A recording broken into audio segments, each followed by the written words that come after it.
Hey, look what the wind blew in. American monkeys by the tower. Beneath the Eiffel Tower, a French gang targets a black couple on vacation in Paris, circling them like predators.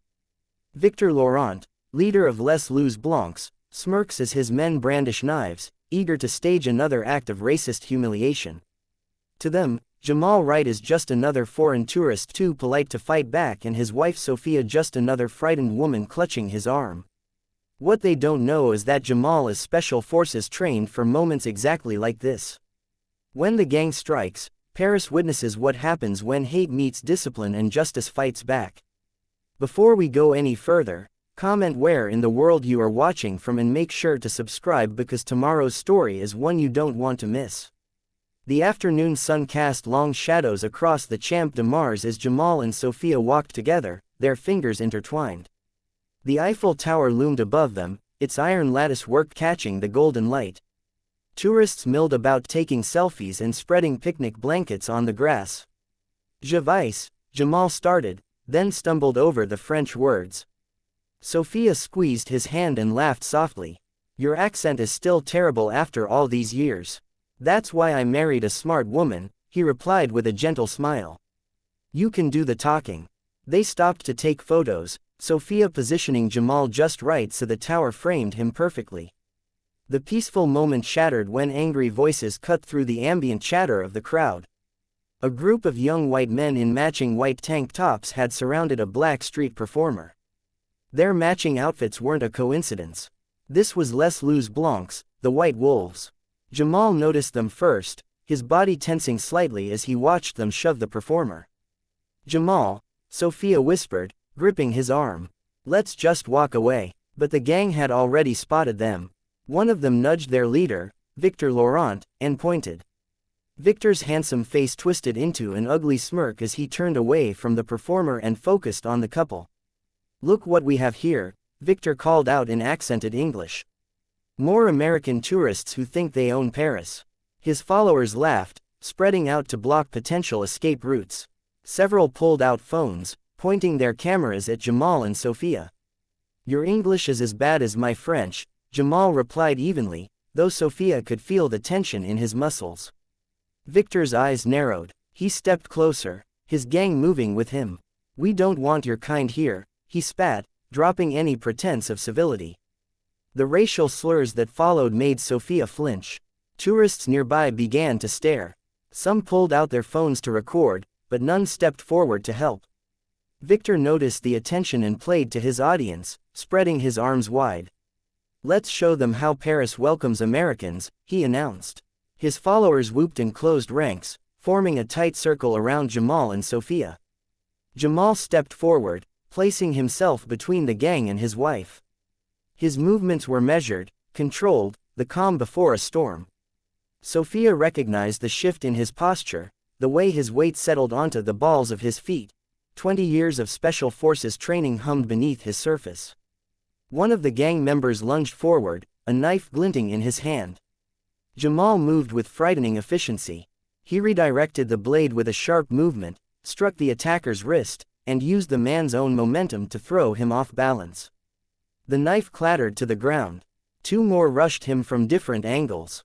Jamal grabbed a nearby trash can lid, using it to deflect one attacker while simultaneously catching the other's arm. He turned their force against them, sending both sprawling. Help! Sophia screamed, noticing a young child wandering too close to the violence.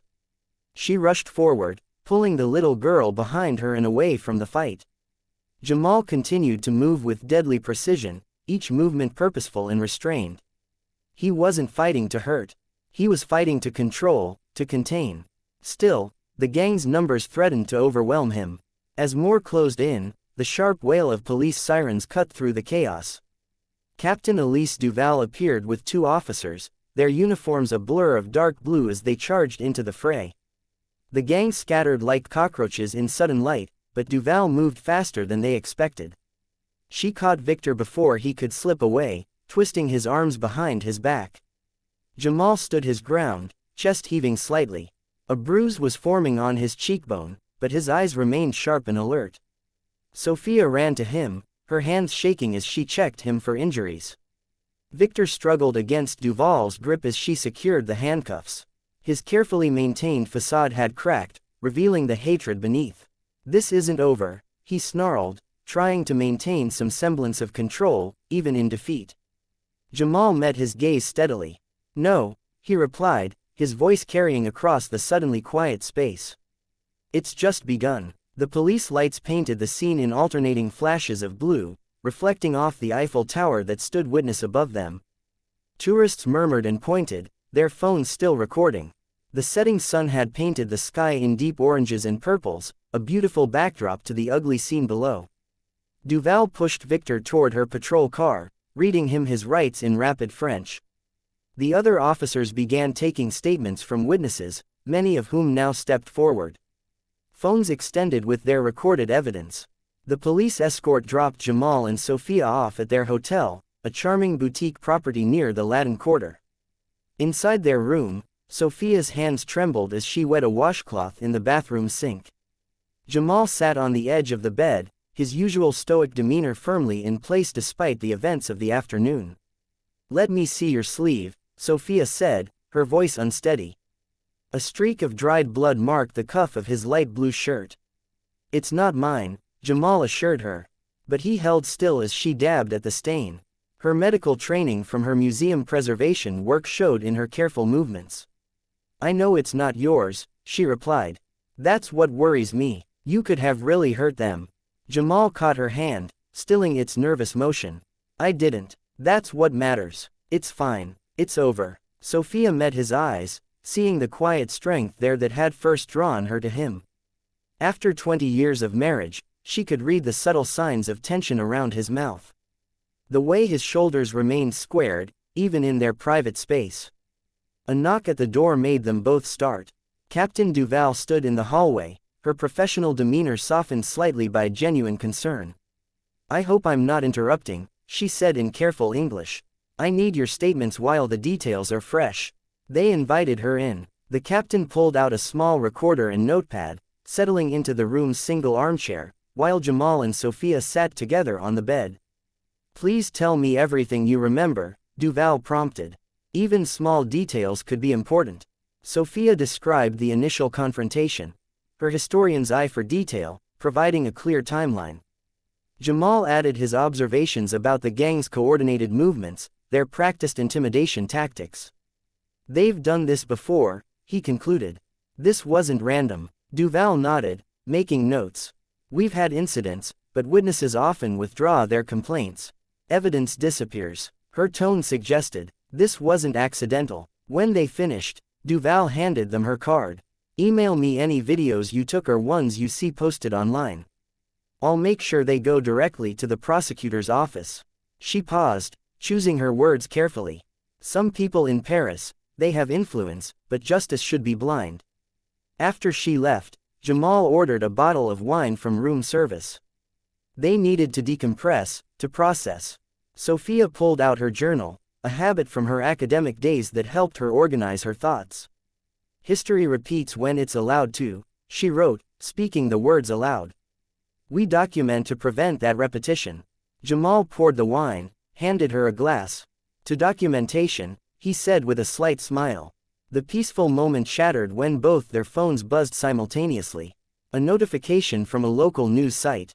"Tourist altercation at Eiffel Tower. Local businessman claims self-defense." Sophia clicked the link. Victor Lawrence's polished face filled the screen. He'd posted a video already viral showing a carefully edited version of the confrontation. The footage started mid-fight, making Jamal, defensive moves appear unprovoked and aggressive. "Tourist thugs attack locals," the caption read in French and English. "American violence threatens Paris streets." "They flipped the story," Sophia whispered, her voice tight with disbelief and anger. She scrolled through the comments. A flood of xenophobic rhetoric, calls for arrests, demands for tourist restrictions. Jamal said nothing, but his jaw clenched. He'd seen this before in war zones, how quickly truth could be twisted, how easily people accepted the version that confirmed their prejudices. Sophia opened her laptop with determined movements. "We have the full footage. We have witnesses." She began uploading their videos to an email for Duval, adding timestamps and notes. Jamal paced the small room, his military training making him hyper-aware of their vulnerability. The street lamp outside cast strange shadows through the gauzy curtains. "We should move to a different hotel," he suggested, but Sophia shook her head. "Running looks like guilt," she said. "We document. We stand our ground. She stopped mid-sentence, her eyes fixed on the window. A shadow had passed across it. A human shape there and gone too quickly. Jamal moved to the window in 2 silent strides, scanning the street below. A figure in a white tank top stood under a street light. Phone raised toward their window. When he saw Jamal watching, he lowered the phone but didn't move. It was a message. They were being watched. Sophia's fingers flew across the keyboard, attaching the last of their evidence to the email for Duval. Jamal drew the curtains fully closed, his movements deliberate and unhurried. Let them watch. Let them think they had the upper hand. The room felt smaller now, the comfortable boutique charm replaced by a sense of siege. But neither Jamal nor Sophia suggested leaving. They had faced worse challenges in their careers. He in war zones, she in confronting historical injustices. They wouldn't be driven away by thugs with cameras and cropped videos. The wine sat forgotten on the small table as Sophia typed, and Jamal maintained his quiet vigil. Outside Paris continued its evening bustle, unaware of the battle of narratives unfolding in one of its countless hotel rooms. The morning sun painted Paris in deceptive normalcy as Jamal and Sophia made their way to the police precinct. Café terraces buzzed with tourists sipping espresso while bakers arranged golden croissants in windows. The smell of fresh bread and coffee drifted through the air, a stark contrast to the tension in their steps. "It feels strange," Sophia said, gripping Jamal's hand. "Everyone just going about their day like nothing happened." Jamal squeezed back. "People see what they want to see." The precinct was a stern limestone building, its French flag hanging limp in the still morning air. Captain Duval met them at the entrance, her professional demeanor tinged with something that looked like concern. "Thank you for coming," she said, leading them through security. "We'll take your statements separately." Standard procedure. The interview room was small but clean with a single window letting in strips of sunlight through Venetian blinds. Sophia went first, Jamal waiting outside on a hard plastic chair. He watched officers move through their morning routines, noting their movements, their attitudes, the way some avoided eye contact. When it was his turn, Jamal sat straight back in the metal chair, answering Duval's questions with military precision. Yes, he saw the knife first. No, he used only necessary force. Each response measured, careful. The door opened without warning. A man in an expensive suit entered, his silver hair perfectly styled, his smile practiced and cold. Commissaire Henri Beaumont carried himself like someone used to being obeyed. "Ah, our American visitors," he said in flawless English, picking up the case file. His eyes scanned the pages with exaggerated interest. "Monsieur Wright, Special Forces." "Yes." 20 years service. Jamal kept his face neutral. "Yes, sir." "So when you attacked these young men, you were using combat training?" Beaumont's smile didn't reach his eyes. "Military techniques against civilian Parisians. I defended myself and my wife from armed attackers." Jamal replied evenly. Duval shifted in her chair. "Commissaire, the witness statements clearly show." "Thank you, Captain." Beaumont cut her off. "I believe we have new evidence to consider." An officer entered with a tablet showing the edited video clip. Beaumont watched it with theatrical concern. "Very disturbing. The violence seems excessive." "That video is edited," Sophia protested from the doorway where she'd been waiting. "We have the full footage on your phones." Beaumont raised an eyebrow. "Which will need to be temporarily confiscated as evidence, of course. Standard procedure." 2 officers appeared behind Sophia. The choreography was too perfect to be coincidental. Jamal recognized an ambush when he saw one. "Jamal Wright," Beaumont announced formally, "you are under arrest for assault with a deadly weapon. Your combat training classifies your hands as lethal instruments under French law." "What?" Sophia pushed into the room. "This is absurd. He saved me. He saved that street performer." Jamal stood slowly, hands visible. "Sophia, it's okay." His voice was calm, but his eyes screened the room, counting exits, assessing threats. Old habits. Your phones and cameras, please, an officer demanded.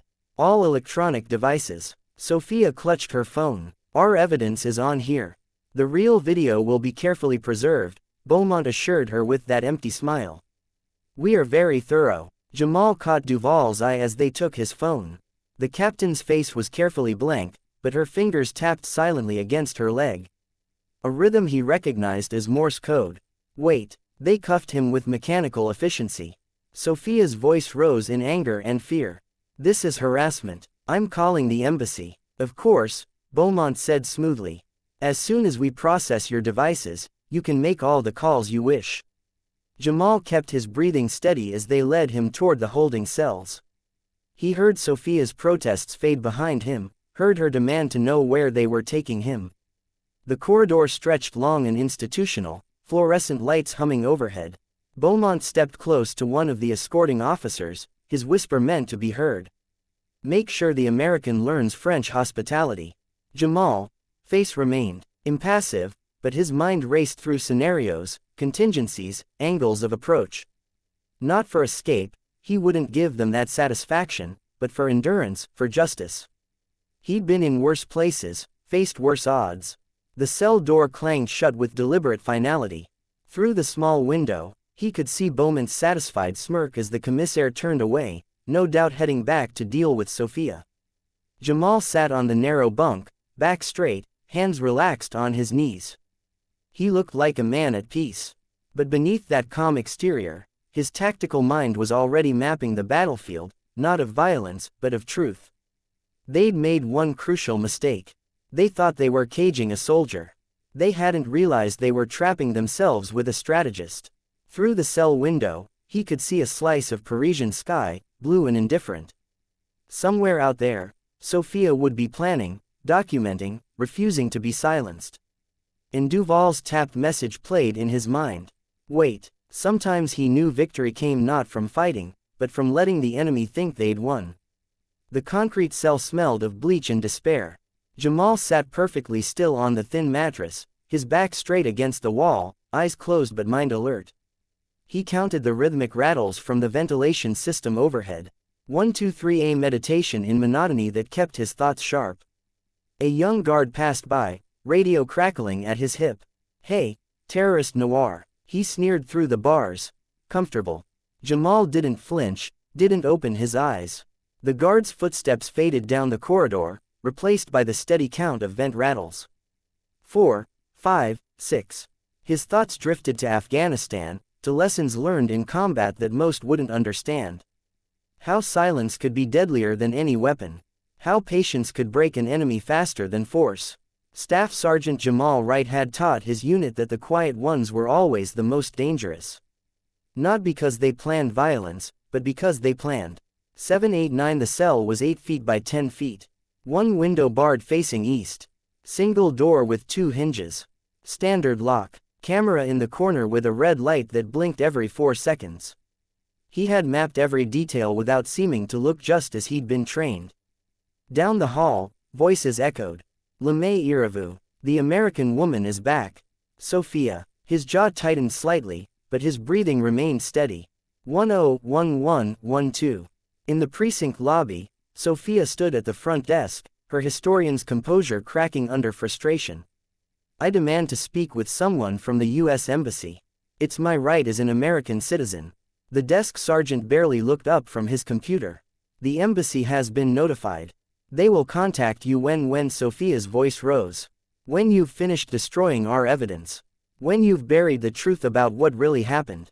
Other officers glanced over, then quickly away. Sophia pulled out her phone to record, but a uniformed woman stepped forward. No cameras in the precinct, madam. Of course not, Sophia said bitterly. Can't have proof of what happens here, can we? She stepped outside to call Captain Duval, who answered on the second ring. Doctor. Right, I'm so sorry. This wasn't my order. Beaumont went over my head. They're going to hurt him, Sophia said, her voice tight with fear and rage. Your husband is stronger than they know, Duval replied carefully. Trust that I'm working on this. Just keep everything you do visible. Public. Back in his cell, Jamal had shifted to push-ups. The mechanical rhythm helped focus his mind. One set for each deployment. Iraq, Syria, Somalia, Afghanistan, places where he'd learned that victory often meant outlasting, not outfighting. The afternoon lights slanted through his window when the janitor came to mop. An older man with kind eyes who worked with careful, deliberate movements. As he passed Jamal's cell, a small piece of paper fluttered from his pocket. Jamal waited until the janitor was gone before retrieving it. The note was simple. Captain says, keep faith. Watch camera 14. He glanced at the camera in his cell. Number 12. 14 would be in the hallway. Then covering the main corridor. He allowed himself a small smile. Duval was clever. That evening, while Jamal counted his 107th vent rattle, Sophia sat in their hotel room surrounded by printouts, notes, and her laptop. She'd spent hours documenting everything, building a timeline of events, cross-referencing witness accounts. Her phone buzzed with a message from an unknown account. You want proof? Meet me at Café Marianne tomorrow. Don't bring cops. Her finger hovered over the delete button, but then another message appeared. I was there under the masks. I know what really happened. Sophia's heart raced as a third message came through. I can't sleep since that day. My sister saw the video and asked why I hurt people. I need to make it right. The sender's name appeared. Lucas Moreau. She recognized it immediately. One of the masked attackers, barely more than a boy. His face had slipped free during the fight, showing eyes wide with fear before he'd pulled the mask back up. In his cell, Jamal completed another set of push-ups, 13 sets now. The night guard passed, younger than the morning shift, nervous. No slurs from this one, just quick glances and quicker steps. Jamal settled back on his bunk, eyes closed, but mind racing. He could feel the pieces moving, the invisible currents of justice finding their way through the cracks in corruption's walls. Sophia would be working. He knew documenting building their case. In Duval, she was positioning something with that camera. 14. The vent rattled again. 108,109. Each count a reminder that patience was its own weapon. That truth, like water, would find its way through any barrier if you gave it time. Somewhere in Paris, a young man named Lucas stared at his phone, fingers trembling as he waited for Sophia's response. And in her hotel room, Sophia studied his messages, weighing risk against necessity, fear against hope. The night deepened. Jamal counted rattles. Sophia gathered evidence. Lucas waited for an answer. And above them all, the Eiffel Tower's lights swept across a city where justice and injustice played their eternal game of cat and mouse through darkened streets and quiet cells. The afternoon sun cast long shadows through the windows of Café Marianne as Sophia sat at a corner table, her back to the wall. She'd chosen this spot carefully. Clear view of both entrances close to the kitchen exit. Jamal would have approved. Her hands wrapped around a cooling cup of coffee, more for comfort than caffeine. Every time the door chimed, she tensed. Young men in hoodies weren't uncommon in Paris, but she studied each one, searching for those haunted eyes she'd glimpsed beneath a mask during the attack. A waitress approached. Another coffee, madam? No, merci, Sophia replied, checking her phone again. No new messages from Lucas since his morning confirmation. The door chimed. A slight figure in a gray hoodie entered, head down, shoulders hunched. He paused just inside, scanning the room with quick, nervous movements. When his gaze met Sophia's, she saw recognition flash across his face and fear. Lucas approached her table like a spooked deer, ready to bolt at any sudden movement. Up close, he looked even younger than she'd expected, barely out of childhood, with acne-marked cheeks and bitten fingernails. Sit, she said softly in French. Would you like something to drink? He shook his head, perching on the edge of his chair. His eyes darted, constantly to the windows, the door, the other customers. I shouldn't be here, he mumbled. If Victor finds out. But you are here, Sophia said, keeping her voice gentle but firm. That takes courage. Lucas's laugh was bitter. Courage. I held the phone while he swallowed hard. While we hurt people, filmed it, posted it, called it defending France. Tell me how it started, Sophia prompted, sliding her phone onto the table, recording app open. Lucas stared at it for a long moment before nodding slightly. I was 16 when Victor first messaged me on social media. He said, his voice cracked. He said I could be part of something important. That France needed strong young men to protect her culture. In his cell, Jamal lay on his bunk appearing to rest. The small mirror shard he'd worked loose from the bathroom fixture caught afternoon light from his window. With precise, almost imperceptible movements, he angled it toward camera 14 in the corridor. 3 short flashes. Pause. 2 long pause. 3 short again. An old signal pattern modified for this new purpose. If Duval had someone watching that feed, they'd understand. Back at the cafe, Lucas's words tumbled out faster now, as if confessing brought its own momentum.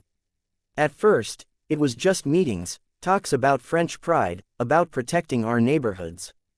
Then came the social media campaigns, the videos. He pulled his sleeves over his hands, a childlike gesture. Victor said we needed to show people the truth about immigrants, about people like you. But it was all lies. We'd provoke them, edit the footage, make them look violent like you did with my husband, Sophia said quietly. Lucas flinched. I didn't know he was military. None of us did. We thought. He trailed off, ashamed. It doesn't matter what we thought. We were wrong. All of it was wrong. His hand disappeared into his hoodie pocket, emerging with a small USB drive. He placed it carefully on the table between them like it might explode. Everything's here. Original footage, group chats, financial records. Victor pays people to edit the videos, pays police to look away. His voice dropped to a whisper. Some nights after the club's close, they do worse things. Much worse. Sophia reached for the drive, but Lucas's hand shot out, grabbing her wrist. His eyes were wide with panic. My sister, he said, promise you'll help her. She's 14. If Victor finds out, I talked. He released Sophia's wrist, leaving behind white pressure marks. He knows where she goes to school. What's her name? Sophie. She's all I have left since my mom died. Sophia met his frightened gaze steadily. I promise. Lucas. We'll protect her. He nodded once, standing abruptly. I have to go. Don't try to contact me again. I'll find a way to reach you if it's safe. In his cell, Jamal continued his patient signaling. Flash, flash, flash, pause, flash, flash. The afternoon light was perfect now, catching the mirror shard just right. He'd been at it for hours, knowing that persistence mattered more than speed. Lucas slipped out through the cafe's kitchen exit, hunching deeper into his hoodie. Sophia watched him go, the USB drive heavy in her hand. Outside, a sleek black car idled in the alley, its tinted windows reflecting the setting sun. But Sophia had already turned away, focused on securing the drive in her purse, on planning her next move. She left money for her coffee, gathering her things with deliberate calm. The promise she'd made to Lucas weighed on her. Another life now tied to their fight for justice. The stakes kept rising, but so did their ammunition against Victor's carefully constructed web of lies. The hotel corridor felt endless as Sophia rushed toward their room, her heart pounding. Captain Duval walked beside her, keys jingling in her hand. Remember, Duval warned, this is temporary. He cannot leave the hotel. She unlocked the door. One mistake and Beaumont will have him back in that cell. Jamal stood by the window, silhouetted against the Paris skyline. He turned at their entrance and Sophia saw the shadows under his eyes, the new tension in his jaw. But he was here. He was safe. She crossed the room in 3 steps and wrapped her arms around him. His embrace was gentle, careful. She felt the stiffness in his shoulders, evidence of rough handling in the cell. I'm okay, he murmured into her hair. I'm right here. Duval cleared her throat softly. Your passport is in police custody, Monsieur Wright. You'll sign these papers agreeing to remain in the hotel until your hearing. She placed a stack of documents on the desk. And officially, I'm required to tell you not to interfere with an ongoing investigation. Her slight emphasis on officially didn't go unnoticed. Jamal signed where indicated, his movements measured and calm. Unofficially, Duval continued, even quieter. You didn't win yet. You just bought time. She glanced at the security camera in the hallway. Use it wisely. After she left, Sophia pulled the USB drive from her purse. Lucas gave us everything, Jamal, all their original footage. They set up Sophia's laptop on the small hotel desk, shoulders touching as they leaned in to watch. The first video showed Victor addressing his followers in a dimly lit basement. His charisma was obvious, gesturing passionately, drawing his audience in with practiced charm. France bleeds while politicians talk, he declared. We are the medicine. File after file revealed the gang's methods. They'd scout tourist areas, targeting people of color or those speaking foreign languages. Each attack was carefully filmed, then edited to make the victims appear aggressive. Some clips showed Victor directing reshoots, demanding more dramatic angles.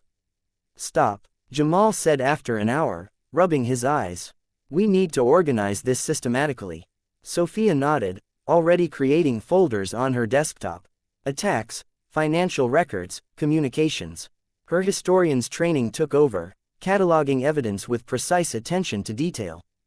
The financial records were encrypted, but patterns emerged. Regular payments to PR consultants who matched known video editors, security companies that employed off-duty police, and one recurring name caught their attention. HJB Consulting. Henri Beaumont. Sophia breathed the commissaire. Jamal studied the numbers. Monthly payments, large ones. They worked through the night preparing files for Isabelle Fontaine, a journalist Sophia had worked with before. Someone who wouldn't sensationalize, who would understand the importance of timing and verification. We need to be careful, Jamal said, watching Sophia draft their press statement. One wrong move, I know. Sophia's fingers paused over the keyboard. But we can't let them bury this. Not again. The statement took shape slowly. No accusations, just facts, dates, times, verifiable incidents. A pattern of organized harassment documented meticulously. Around 3 a.m., Jamal ordered room service coffee. They sat on the bed with their cups surrounded by notes and timeline drafts. What did they do to you in there? Sophia finally asked, touching his bruised wrist. Nothing I haven't handled before. His smile was tired, but genuine. I had good training in patience. Dawn began to pale the sky outside their window. They'd separated the evidence into 3 secure uploads. One for Isabelle, one for Duval, one for their lawyer. The laptop hummed quietly, progress bars creeping forward. Sleep, Jamal said, guiding Sophia to lie down. I'll watch the uploads. Wake me when they're done. She was already drifting. Exhaustion. Finally winning. Promise. The city was starting to stir below their window. Delivery trucks, early commuters, the distant rumble of the metro. But up in their room, Sophia slept while Jamal kept vigil, watching files transform into armor against injustice, 1 percentage point at a time. The laptop's blue light painted shadows on the wall. Progress bar 67%, then 68%. Jamal settled deeper into his chair, arms crossed, guardian and prisoner both. He'd learned in the service that waiting was its own kind of battle. This time the enemy wasn't hiding in desert shadows, but in edited videos and coded payments. Sophia murmured in her sleep, and he watched her face smooth back into peace. Whatever came next, they would face it together. The sun rose higher over Paris, painting the room in soft gold, but the laptop light stayed steady, counting up toward completion. The morning sun sparkled on the Seine as Sophia adjusted her laptop screen. She sat at a small cafe table, the Eiffel Tower rising behind her like an iron guardian. Isabelle Fontaine, sharp-eyed and professional in her fitted blazer, nodded from the other half of the split screen. Are you ready? Isabelle asked, shuffling papers. Once we start, there's no going back. Sophia touched the USB drive in her pocket like a talisman. Jamal stood nearby, scanning the scattered cafe crowds with practiced ease. They'd chosen this spot carefully, public enough to be safe, busy enough to blend in. I'm ready, Sophia said. Her voice was steady, her hands still. The live stream began simply. Good morning, Paris. I'm Isabelle Fontaine, and with me is Dr. Sophia Wright, an American historian who experienced something disturbing near our beloved tower. Sophia spoke clearly, her academic training showing in how she laid out the facts, dates, times, locations. She shared carefully selected clips. Not everything, just enough to establish the pattern. Comments began flooding in immediately. Notice the original timestamp here, she pointed out as a video played showing Victor's men surrounding another tourist couple weeks before the riots. And here's how it appeared online afterward. The evidence was damning. Side-by-side comparisons showed how the gang edited their videos, turning victims into aggressors. Witness statements scrolled past, each verified by Isabel's team. This isn't an isolated incident, Sophia explained. This is an organized campaign of intimidation, documented and monetized. Viewer numbers climbed. Share buttons lit up like fireworks. Within an hour, the stream had gone viral across French social media. Jamal touched her shoulder, signaling. 3 young men in white tank tops had appeared at the cafe's edge. They ordered nothing, just watched. His hand stayed on her shoulder, a quiet warning. Then Victor's response hit the internet like a thunderclap. His face filled screens across Paris, handsome and outraged. Black propaganda, he declared, playing the wounded patriot. These foreigners come here, attack our people, then cry victim when we defend ourselves. The comment section exploded. Racial slurs mixed with French nationalism. Trolls posted edited clips of Jamal fighting back, labeled American violence in Paris.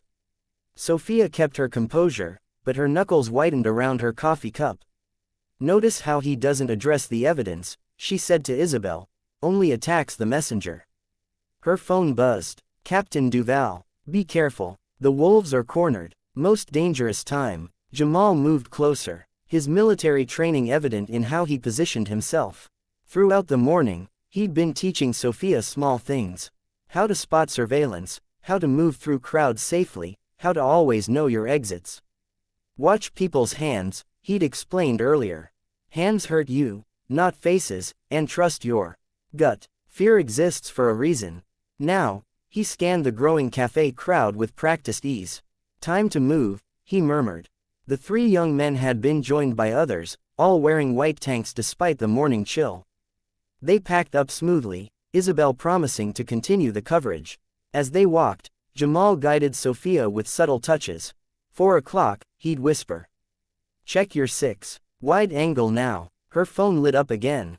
Lucas. They know about me. My sister's scared. I'm leaving town tonight. Sophia typed quickly. Wait for Duval. She'll help. But an hour later, Duval called. Lucas never showed at the safe house. His sister hadn't heard from him. His phone was dead. They were back in their hotel room when the video appeared. The quality was poor, but Lucas's face was clear enough. Bloody, terrified, someone held his head up by the hair. Tell them, Victor's voice commanded off-screen. Tell them the truth. I lied. Lucas stammered. The Americans paid me to say things, to give them fake videos. I'm sorry, Victor. I'm so sorry. The camera panned to show the USB drive being crushed under a boot.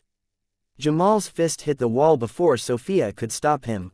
The impact left a dent in the plaster, his knuckles raw and red. He's just a kid, he growled. Just a damn kid. Sophia touched his bleeding hand gently. Outside, Paris continued its morning routine, tourists laughing, vendors calling, the Seine flowing eternal beneath it all. But in their room, the air felt thick with coming violence. They'll kill him, Jamal said quietly. No, Sophia's voice was iron. They won't. We have copies of everything.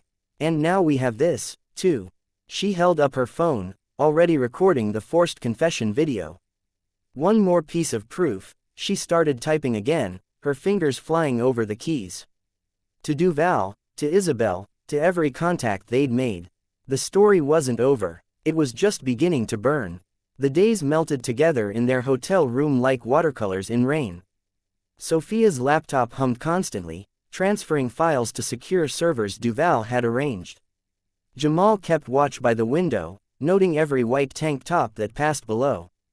Another backup complete, Sophia said, rubbing her tired eyes. The room felt smaller each day, but they couldn't risk being separated again. Empty coffee cups littered the desk beside stacks of handwritten notes. Duval visited daily, always in civilian clothes, bringing fresh croissants and updates. The pressure is building, she told them that morning. Beaumont's getting nervous. He's ordering random searches of minority neighborhoods to distract from your case. Classic deflection, Sophia muttered, organizing another folder of evidence. She'd labeled everything meticulously: dates, locations, cross-references. Her historian's training turned trauma into testimony. Jamal paced the room 7 steps each way. Any word on Lucas? Nothing concrete, Duval said, but we're watching the hospitals and his sister's safe with my cousin in Lyon. The breakthrough came on Wednesday. Isabelle's feature article dropped like a bomb. Hate Under the Tower. The Hidden Violence of Les Loups Blancs. The story ran simultaneously in French and English. Backed by irrefutable evidence, security footage, bank records, witness statements, social media trails leading straight to Victor's inner circle. Their hotel phone rang constantly. Other journalists, lawyers, activists. Sophia handled the calls while Jamal coordinated with Duval's trusted officers, building a protection network for their growing list of witnesses. By Friday, public opinion had shifted. Protesters gathered outside police headquarters demanding investigation into biased arrests. Victor's nightclub faced sudden tax audits and safety inspections. His Instagram followers dropped by thousands. "We need a break," Jamal said that evening, watching Sophia stare at spreadsheets until her eyes crossed. Just one night before whatever comes next. She started to protest, but he was right. They were running on fumes and fury. One night, she agreed. They chose a dinner riverboat, something touristy and bright. The Seine reflected city lights like scattered gems, and the Eiffel Tower played its hourly light show across the water. They had a corner table, backs to the wall. Old habits died hard. "Remember our first date?" Sophia asked, swirling her wine. "That little soul food place in Atlanta." Jamal smiled, his first real smile in days. "You ordered extra hot sauce just to prove you could handle it. And you pretended not to notice me crying into my napkin." They laughed, and for a moment, Paris felt like just another city, just another trip. The boat glided under bridges older than their country, past buildings that had seen centuries of struggle and survival. "Do you think we can forgive them?" Sophia asked suddenly. "Not forget, never forget, but forgive." Jamal was quiet for a long time, watching the city slide by. "I think," he said carefully, "that forgiveness without justice is just surrender. We fight for what's right first. Forgiveness comes after consequences." "The historian in me knows change takes time," Sophia said. "But the woman in me wants it now. Wants them to face what they've done to understand. They will." Jamal covered her hand with his. "Truth has a way of lasting longer than lies." Their waiter brought dessert. Classic creme brulee with 2 spoons. They shared it slowly, savoring the moment of peace. Other diners snapped photos of Notre Dame as they passed. Tourists living in a different Paris than the one the Wrights had discovered. After dinner, they decided to walk along the riverbank. The night was cool but clear, stars peeking through the city's glow. Street musicians played somewhere nearby, an accordion making the air dance. "Whatever happens," Sophia said, "I'm glad we stayed to fight. Running would have felt like letting them win," Jamal finished. He squeezed her hand. "I know." They passed couples on benches, students sketching the nighttime river. All the normal pieces of Paris life. A mother hurried past with 2 sleepy children speaking rapid-fire French. Jamal nodded at her, his situational awareness never fully off. Even in this peaceful moment. Sophia leaned into his shoulder as they walked. "When this is over, let's come back someday. See the Paris we meant to see. The museums," he teased. "All those history lectures you planned. Hey, you married a historian. You knew what you signed up for." Their laughter echoed off the stone embankment. They were nearly back to their hotel's neighborhood, where the streets grew narrower and the tourists thinned out. The river looked darker here, the shadows deeper. A few scattered raindrops fell, making circles on the water. Jamal instinctively moved them closer to the buildings, away from the exposed riverbank. "Old training. Stay near cover." Somewhere ahead, tires squealed on wet cobblestones. Headlights suddenly blazed around the corner far too fast for the narrow street. A white van skidded to a stop, blocking their path.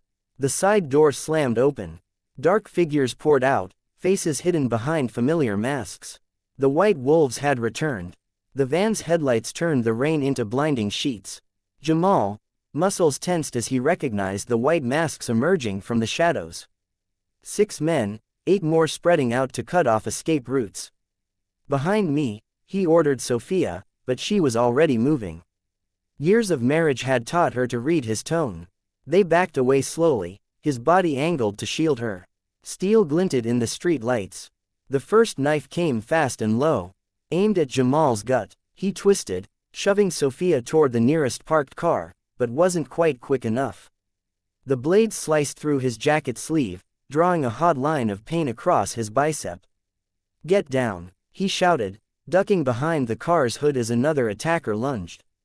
The knife sparked off metal where his head had been. Jamal grabbed the man's wrist, yanking him forward into a brutal knee strike. The blade clattered to the wet pavement. Sophia pressed herself against the car's tire, fumbling for her phone.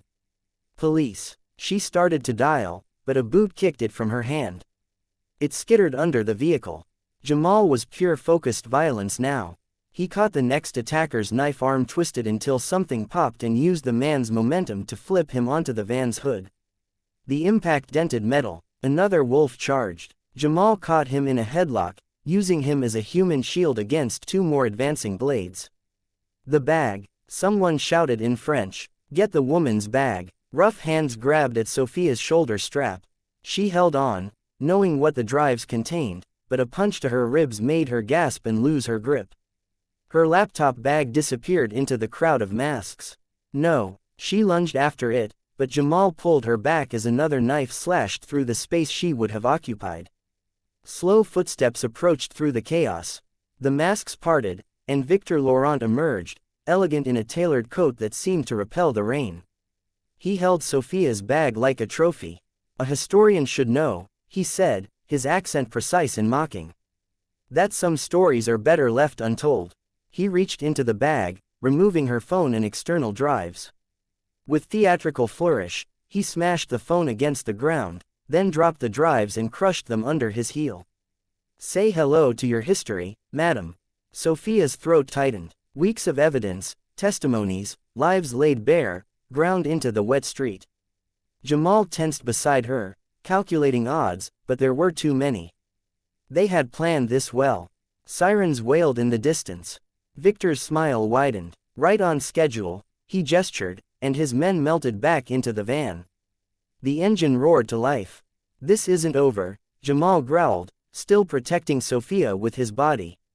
"Oh, but it is," Victor replied. "Your word against mine, and in this city." He shrugged elegantly and stepped into the van. It peeled away, leaving rubber streaks on the cobblestones. Police lights painted the scene in strobing blue. Commissaire Beaumont emerged from the first car, his concern as artificial as his smile. "Madam, Monsieur Wright, are you hurt? This is terrible, simply terrible." Captain Duval arrived seconds later, her civilian car screeching to a stop. She took in the scene with sharp eyes: Jamal, bleeding arm, Sophia's crushed phone, the tire marks still fresh on the street. "All need statements," Duval began. But Beaumont cut her off with a raised hand. "No, Captain. This case is now a matter of national security." His smile didn't reach his eyes. "We can't have foreign agents disrupting the peace with unfounded accusations." "Foreign agents?" Sophia's voice shook with fury. "They attacked us. They destroyed evidence." "Evidence of what, madam?" Beaumont spread his hands innocently. "I see only a regrettable street crime. Perhaps you should return to America before something worse happens." The truth hit Sophia like ice water. She grabbed Jamal's hand, squeezing tight. "He's part of it," she whispered. "He's been part of it all along." Duval lingered as other officers secured the scene, pretending to take notes. She drifted close enough to murmur, "Then we go off book." Rain continued to fall, washing away blood and tire tracks, but not the rage in Sophia's heart, or the steel in Jamal's eyes. They had lost this round, but the night wasn't over. The Eiffel Tower's searchlight swept across the clouds above them, marking time like a metronome, counting down to whatever came next. Jamal pressed a handkerchief to his bleeding arm, his face unreadable. But Sophia knew that look. It was the same one he'd worn in combat when retreat meant only gathering strength for the real fight ahead. She squared her shoulders, refusing to show fear as Beaumont's officers photographed the scene, carefully missing every important detail. The rain grew heavier, drumming on car roofs and washing the street clean of evidence. But some stains, Sophia knew, ran too deep for rain to touch. The truth was still out there in hidden drives and buried files in witnesses who had found their voices. They just had to find another way to bring it into the light. Rain drummed against the windows of Captain Duval's third-floor apartment, turning the city lights into blurry watercolors. The small living room had become a war room, its coffee table covered with case files stolen from the precinct archives. A hand-drawn map of the riverfront district dominated the center. Jamal sat on the worn leather couch, studying the layout while pressing a fresh bandage to his arm. Sophia paced behind him, her reflection ghosting across the dark windows. Duval stood at her kitchen counter making strong coffee with mechanical precision. "These files go back 6 months, Duval said, bringing 3 steaming mugs to the table. "Every time we built a case, evidence disappeared. Footage vanished. Witnesses changed their stories." She tapped a thick folder. "But they made one mistake. They got sloppy with their backups." "What do you mean?" Sophia stopped pacing, wrapping her hands around the warm mug. Duval unfolded her map further, pointing to a block near the Seine. "Rue d'Argent, Victor's main club. Behind it, there's a warehouse. Officially, it's just storage for liquor and sound equipment." She gave a thin smile. "But one of my informants spotted their tech guy making late-night visits, always carrying hard drives." "They keep copies," Jamal said, leaning forward. "Insurance against each other." "Exactly. Victor doesn't trust his own people. He records everything, the attacks, the payments, the police collaboration. If someone steps out of line," she made a cutting motion across her throat. "Like Lucas," Sophia whispered, remembering the young gang member's bruised face in that forced video confession. "We need those drives," Jamal said. His voice was quiet, but carried the weight of certainty. "Not just for us now, for everyone they've hurt." Duval hesitated, then reached into her jacket. She placed her precinct key card on the map. "This will get you through most security doors in the district. But listen carefully. No guns. Nothing that could void your self-defense claim if this goes wrong. Cameras only." Jamal nodded, already cataloging resources. "We'll need different tools, simple ones untraceable." For the next hour, they gathered supplies from around Duval's apartment and a late-night hardware store. Rope, utility flashlights, basic tools. Jamal paid special attention to 2 fire extinguishers, checking their pressure gauges. "The powder creates confusion," he explained, seeing Sophia's questioning look. "Better than smoke in enclosed spaces. Non-lethal, but effective." Sophia set up her laptop, fingers flying across the keyboard. "I'm programming a dead man switch.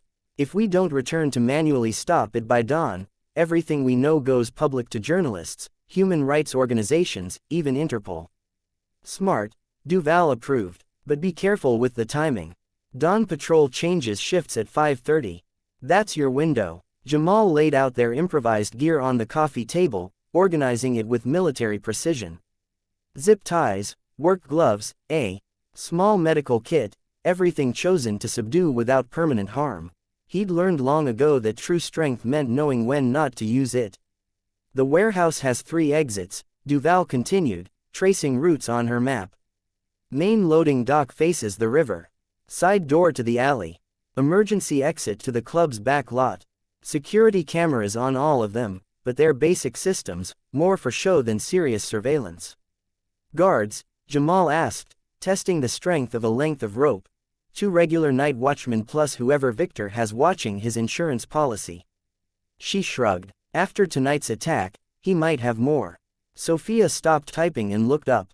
"We could wait. Find another way." "No, Jamal." Tone was firm but gentle. "They're scared now, making mistakes. And Lucas needs help before they decide to silence him permanently." The rain intensified, rattling against the windows. In the distance, a boat horn echoed off the Seine's dark waters. Duval gathered the files, securing them in a hidden panel behind her bookshelf. "I'll be in my car near the North Bridge," she said. "Radio silent unless there's an emergency. If you're not out by 5:15, I call in a random drug raid. That should buy you coverage to escape. They packed their supplies into nondescript gym bags. Sophia did one final check of her laptop's dead man's switch, then closed it with determination. All set. All if anything happens to us, the truth still gets out. The drive to the docks was quiet, broken only by the rhythm of windshield wipers and the occasional police siren in the distance. Paris's nightlife glittered around them, oblivious to the tension in Duval's unmarked car. The Eiffel Tower's searchlight cut through the rain clouds, briefly illuminating the warehouse's dark bulk ahead. Lou d'Argent's neon wolf sign cast a silver glow over wet cobblestones, its eyes seeming to follow their approach. Duval pulled into a shadowed spot with a clear view of the loading dock. Remember, in and out, evidence only, no heroics. Jamal squeezed Sophia's hand, feeling the strength in her answering grip. The simple gold of their wedding bands caught the faint light. No more running, he said quietly. Their eyes met in the rear-view mirror, and Duval saw what made them dangerous. Not anger or vengeance, but the steady flame of justice that no amount of rain could extinguish. The warehouse rose before them like a metal glacier, its corrugated walls sweating in the summer rain.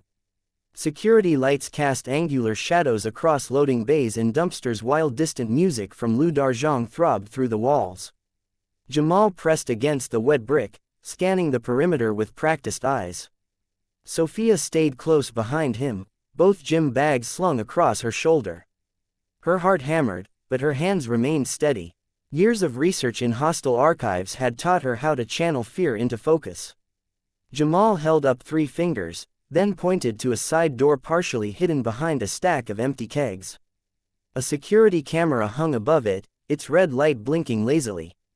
He reached into his bag and pulled out a small spray bottle filled with water and black paint. "Wait for my signal," he whispered, his breath visible in the cold rain. Moving like a shadow, Jamal approached the camera's blind spot. One quick spray clouded its lens. He tried Duval's key card on the electronic lock. The light flashed green. Inside, the warehouse air hung thick with cigarette smoke and the metallic taste of old rain. Rows of metal shelving stretched into the darkness, stacked with liquor cases and sound equipment. But toward the back, fluorescent lights spilled from an office area. Male voices carried through the space, laughing over the sound of video playback. Jamal recognized the racial slurs from their own attack. "Look at this American pig squeal," someone said in French. More laughter. Jamal touched Sophia's arm and pointed to a circuit box on the wall. She nodded, understanding. While he moved toward the voices, she carefully opened the metal panel. The office space came into view. 3 men hunched over monitors, watching footage of hate crimes like sports highlights. Empty beer bottles littered their desks. A 4th man dozed in a corner chair, knife visible in his belt. Jamal counted heartbeats, timing his approach with the thunder outside. The sleeping guard first, one hand over the mouth, other arm around the throat, pressure on the carotid artery. The man's eyes flew open for 2 seconds, then rolled back as consciousness fled. "Henry," one of the others called. "You want another beer?" Jamal zip-tied the unconscious guard's hands and moved on. The next man dipped his vape pen, noticed movement too late. Jamal clamped down on his windpipe before he could shout, dragging him behind a file cabinet. Another zip tie. 2 left. They were engrossed in their screens, sharing a joint. Jamal retrieved a fire extinguisher from his bag. The pin made a tiny click as he pulled it. White powder exploded through the office. The men shouted, choking and confused. Jamal moved through the cloud like a ghost. A quick strike to the solar plexus dropped one. The other swung wildly, missing. Jamal swept his legs and drove an elbow into his diaphragm. "Sophia, now," he called. The lights died. Emergency bulbs cast everything in bloody red. Sophia rushed to the computers, plugging in external drives. "Downloading," she said. 2 minutes. Jamal secured the last 2 men with zip ties. "Told you we weren't running anymore," he told their glaring faces. A door slammed somewhere in the warehouse. Footsteps approached. Well, Victor Lawrence's voice cut through the haze. The American tourists got lost again. He emerged from the powder cloud, rain dripping from his expensive jacket. A knife glinted in his hand. This time there's no police to hide behind. Jamal pushed Sophia behind him. Keep working, he murmured. To Victor, you made this personal. Personal, Victor laughed. This is business. Paris belongs to us. People like you are just inventory. He lunged, blade slashing. Jamal deflected with his forearm, feeling steel kiss skin. They crashed into a desk, monitors toppling. Victor was skilled, clearly trained in some martial art. But Jamal had learned combat in places where rules didn't exist. They grappled in the red light, trading brutal shots. Jamal drove his knee into Victor's ribs. Victor retaliated with an elbow that split Jamal's eyebrow. Blood mixed with rain and fire extinguisher powder. Files at 60%, Sophia called. She hadn't stopped working, even as violence exploded around her. Victor broke free and slashed again, opening a line across Jamal's chest. I'm going to enjoy editing this footage, he snarled. Jamal caught the next strike and twisted, using Victor's momentum to slam him into a steel support beam. The knife clattered away. Now it was pure grappling. Jamal, Special Forces training against Victor's street fighting. They crashed through office supplies, papers flying. Jamal took another hard shot to the face, but kept his grip. This wasn't about pride or revenge. This was about justice. The fight moved into the rain through a broken window. Victor tried to slip free, but Jamal had him now. A precise leg sweep, an armbar, and suddenly Victor was face down in a puddle, gasping. Jamal wrenched his arms back. Learn your place, he growled, snapping handcuffs around Victor's wrists. He dragged the gang leader back inside and secured him to his own desk. Download complete, Sophia announced. Thunder punctuated her words like an exclamation point. Sophia's fingers hovered over her phone, rain dripping from her sleeve onto the screen. The live stream app blinked red, waiting. She drew in a deep breath and pressed start. My name is Dr. Sophia Wright, she began, her voice steady despite the chaos around her. The camera swept across the office showing the fallen white wolves zip-tied on the floor, their own propaganda posters looming above them like silent accusations. What you're about to see is the truth they tried to bury. Jamal stood guard near Victor, who struggled against the handcuffs binding him to the heavy metal desk. The gang leader's carefully maintained image had crumbled. His designer clothes were soaked and dirty, his face twisted with impotent rage. For weeks, Les Loups Blancs has terrorized Paris, Sophia continued, moving through the space. They filmed attacks on tourists and minorities, edited the footage to look like self-defense, and used corrupt officials to silence victims. She approached one of the computers, turning the screen toward her phone's camera. Here's their editing suite. Notice the folders marked by race and nationality. Through the warehouse windows, blue lights began to flash. Captain Duval's reinforcements were arriving. Officers she trusted from the 15th arrondissement. Beyond Beaumont's influence. The cavalry wasn't coming to save them. It was coming to secure their victory. Watch closely, Sophia said to her growing audience. She tapped keys, bringing up side-by-side footage of their own attack. Original video on the left, their edited version on the right. See how they cut the beginning. Their knives, their threats. They turned victims into villains with a few mouse clicks.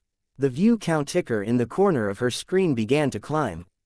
1,000, 5,000, 20,000. Victor spat curses in French. You think this matters? No one will believe. The metadata doesn't lie. Sophia cut him off, her voice sharp as steel. Every original file, every edit timestamp, every location tag, it's all here, streaming to secure servers across 3 continents. A phone buzzed. Victor's sitting on his desk. The screen showed Commissaire Beaumont's name and photo. Sophia picked it up, letting her camera focus on the caller ID. Good evening, Commissaire, she answered, putting it on speaker. I'm afraid Mr. Laurent can't come to the phone right now. He's busy being documented. Madame Wright Beaumont's voice dripped with false concern. You're making a serious mistake. Breaking and entering assault, illegal surveillance. No, you made the mistake. Sophia's calm cracked slightly, letting righteous anger shine through. You thought because we were foreign, because we were black, that we'd run away, that we'd accept your official story and disappear. She walked to a filing cabinet and pulled out a thick folder. But I'm a historian, Commissaire. Do you know what that means? I document things. I connect dots like these payment records showing how much Les Blancs donated to certain police retirement funds. The viewer count hit 100,000. Through the windows, Duval's officers were securing the perimeter. Their badges caught the emergency lights flashing like stars. You're finished. Beaumont growled. I'll have every what? Sophia turned her phone to show Victor's face again. Every piece of evidence disappeared, every witness intimidated, every charge dismissed. She laughed softly. Look at your screen, Commissaire.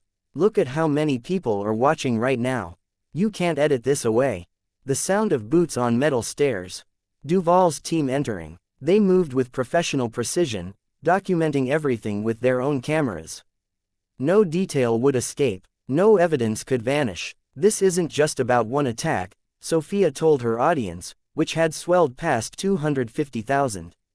This is about every person they hurt, every life they tried to break, every truth they twisted, and it ends tonight. Phones across Paris lit up with notifications. News channels began picking up the stream. Hashtags trended. The story wasn't just spreading, it was igniting. Jamal touched her shoulder gently. In his eyes, she saw not just love, but pride. They hadn't come to Paris looking for a fight, but when injustice found them, they'd chosen to stand. Victor slumped in his restraints, his carefully constructed world crumbling in real time. The White Wolves' strength had always been illusion. Camera tricks, edited reality, borrowed power. Under the harsh light of truth, they looked small. To everyone watching, Sophia said, her voice growing stronger. If you've been attacked, if you've been silenced, if you've been made to feel like a stranger in this city, come forward. The evidence is secure. The truth is live, and we're done letting them write the story. She panned across the office one final time, letting the world see what happened when hate lost its hiding places. On screens across Paris, in cafes and homes, on phones and tablets, the image blazed like dawn breaking. The viewer count passed 500,000. Duval entered with her officers, nodding to Sophia. No words were needed. The captain's presence said everything. The system might bend toward corruption, but it could also bend toward justice if enough people refused to look away. Within minutes, the warehouse transformed into a storm of activity. Media vans screeched to a halt outside, their spotlights cutting through the rain like searchlights. Reporters sprinted through puddles, microphones thrust forward like spears, shouting questions in French and English. Captain Duval directed her officers with calm efficiency. Secure the premises. Document everything. She gestured to the computer terminals. Tech team, start imaging those drives. Nothing disappears. The White Wolves sat in a row against the wall, zip-tied and sullen, their white tank tops now grimy and wet. Police photographers captured every angle. Their faces, their tattoos, the propaganda posters above them. No detail would escape the record. Jamal leaned against a filing cabinet, pressing a hand to the slash across his chest. The cut wasn't deep, but blood had soaked through his shirt. A medic tried to approach. He waved her off. Take care of anyone else first. His eyes never left Victor. Sophia's live stream continued to explode. Comments flooded in from across Paris, then Europe, then globally. Victims began sharing their own stories. Timestamps and locations matching perfectly with the warehouse's database of attacks. You need to stop that stream. Victor snarled, still cuffed to the desk. This is illegal surveillance. No. Duval cut him off, reading from a warrant she'd obtained through trusted channels. This is the execution of a lawful search based on probable cause, and everything we're finding matches victim statements going back months. An officer called out from one of the computers. Capitaine payment records encrypted but recoverable, regular transfers to offshore accounts linked to. He looked up, face grim. Police pension funds. The warehouse doors burst open. Commissaire Beaumont stormed in, rainwater dripping from his expensive coat. What is the meaning of this unauthorized? He froze, finally registering the media presence, the cameras, the documenting officers. Henri, Duval's voice carried across the space. So glad you could join us. This is outside your jurisdiction, he blustered, trying to regain composure. I'm ordering you to. Actually, a new voice interrupted. Everyone turned. The Paris public prosecutor stood in the doorway flanked by judicial police. Captain Duval's actions fall precisely within her authority to investigate organized criminal enterprises. He held up his phone, showing the live stream, particularly when evidence of corruption emerges in real time. Beaumont's face went from red to ash white as his name appeared in the scrolling payment logs now flooding social media. That's clearly fabricated. I demand you demand nothing." The prosecutor nodded to his officers. "Commissaire Henri Beaumont, you are under arrest for corruption, obstruction of justice, and conspiracy to commit hate crimes." The sight of Beaumont being handcuffed sent shock waves through the warehouse. Several of the younger wolves began to weep, their false bravado crumbling. They were just boys, really, seduced by hatred and now facing its consequences. Duval approached Victor, keys in hand. "Stand up slowly." She removed the desk cuff, but kept his hands bound. "Victor Laurent, you are under arrest for assault, conspiracy, incitement to racial hatred." As she continued,